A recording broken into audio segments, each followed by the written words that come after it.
नमस्कार मित्रांनो. पोलीस भरतीचं मेडिकल कशा प्रकारे होतं ते तुम्हाला या व्हिडिओमध्ये सांगणार आहे. आता 11 तारखेपासून मुंबईचं मेडिकल आहे आणि भरपूर मुलांचं मेसेज पण होते की मेडिकलला काय-काय चेक होतं, मेडिकल विषयी व्हिडिओ बनवा. ज्यावेळेला माझं मेडिकल झालं त्यावेळेला मी व्हिडिओ बनवलेला नव्हता.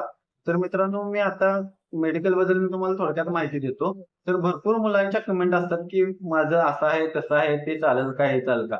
तर मित्रांनो पोलीस भरतीचं मेडिकल हे एकदम सिंपल असतं, एकदम हार्ड नसतं आर्मी मेडिकलगत आणि शक्यतो करून इथून पोरं बाहेर पडत नाहीत जास्त करून. एकदम हाय लेव्हलचा जर पॉइंट असेल तुम्हाला तरच इथून या पोलीस भरतीतून तुम्ही बाद होऊ शकता. तर मित्रांनो पोलीस भरतीचं मेडिकल कशाप्रकारे होतं? तर मित्रांनो आपले गेल्या पहिल्यांदा तुमचं हाईट, वजन चेक होतं. त्यानंतर तुमचं रक्त लघवी चेक होते. त्यानंतर मित्रांनो तुमची बीपी चेक होते. त्यानंतर तुमचं कान, घसा हे देखील चेक होतं.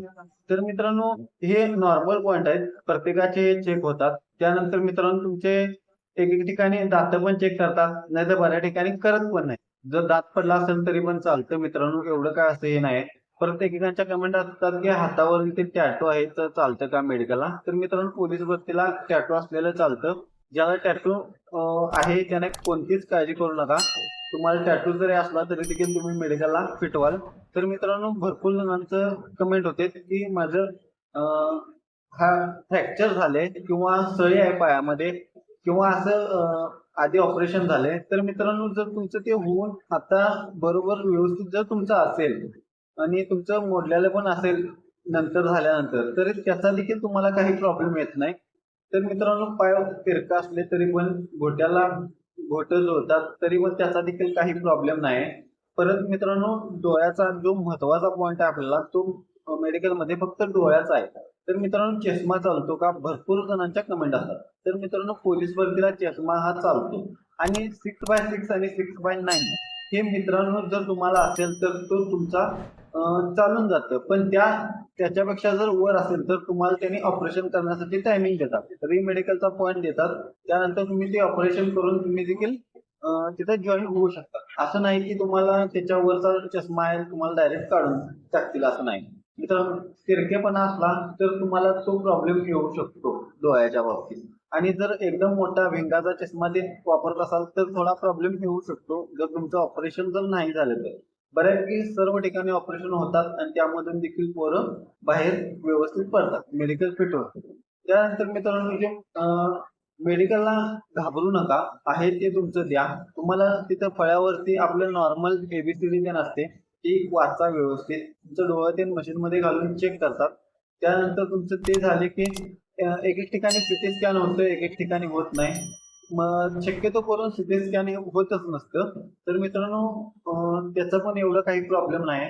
कोणताच प्रॉब्लेम येत नाही. फक्त डोळ्याचाच तेवढा प्रॉब्लेम असतो. जर तुमचा डोळा व्यवस्थित असेल तर तुम्ही त्यातून 100% बाहेर व्यवस्थित पडा. तर मित्रांनो ही होती टोटल मेडिकल बद्दल माहिती. जर तुम्हाला देखील आता तुम्ही जात असाल मुंबईला तर निवांत जावा. फक्त डोळ्याचा पॉइंट तेवढा व्यवस्थित क्लिअर करा. त्यामध्ये तुम्ही फिट झाला की तुम्हाला तिथे आता जॉइनिंग लगेच मिळेल आणि तुम्हाला ट्रेनिंगला देखील जायला मिळेल. तर मित्रांनो असेच व्हिडिओ बघण्यासाठी आपल्या ऑल टीच इन्फॉर्मेशन यूट्यूब चॅनलला सबस्क्राईब करून ठेवा. आणि मित्रांनो मी इन्स्टाला देखील व्हिडिओ बनवतो शॉर्ट व्हिडिओ. तिथं जाऊन तुम्ही ती देखील आयडी सर्च करून ठेवा, फॉलो करून ठेवा तिथं. तर मित्रांनो तिथं पॉप्स विशाल कोळी म्हणून आहे आणि त्यामध्ये आपण छोटे काही व्हिडिओ असतील, कुठले अपडेट असेल तर आपण त्यामध्ये टाकत असतो. त्यामुळे तुम्हाला लगेच अपडेट मिळेल. तर मित्रांनो माझी देखील आता ट्रेनिंगच्या मी ह्याच्यात असल्यामुळं पुणे मुख्यालयात आहे. त्यामुळे माझे भरपूर व्हिडिओ मी टाकणं चालू आहे. भरपूर लोकांच्या कमेंटला देखील रिप्लाय देण्याचा होईना झाले मला. त्यामुळे मित्रांनो मी भरपूर व्हिडिओ बनवणार होते, पण वेळ नसल्यामुळे मी बनवत नाही. ज्यावेळेला मला वेळ भेटेल त्यावेळेला मी 100% तुम्हाला देण्याचा प्रयत्न करतो. तर मित्रांनो जे मुंबईला जाणार आहेत मेडिकलला त्यांनी व्यवस्थित जावा आणि तुमचं आता जे मेडिकल संघ तुम्हाला देखील तिथे जॉईन करून घेत आहेत मित्रांनो. तर तुम्हाला ते थोडीफार कागदपत्रे जे लागतात आपल्याला जे सेवार्थ किंवा अनेक बँक पासबुक बिसबुक ते तिथले प्रोसेस त्यामुळे तुम्ही व्यवस्थित जाताना कोणकोणतं साहित्य न्यायचं, काय-काय न्यायचं ते तुम्हाला तिथं त्या लिस्टमध्ये त्यांनी पीडीएफमध्ये दिलेलं आहे. तुम्ही बघा.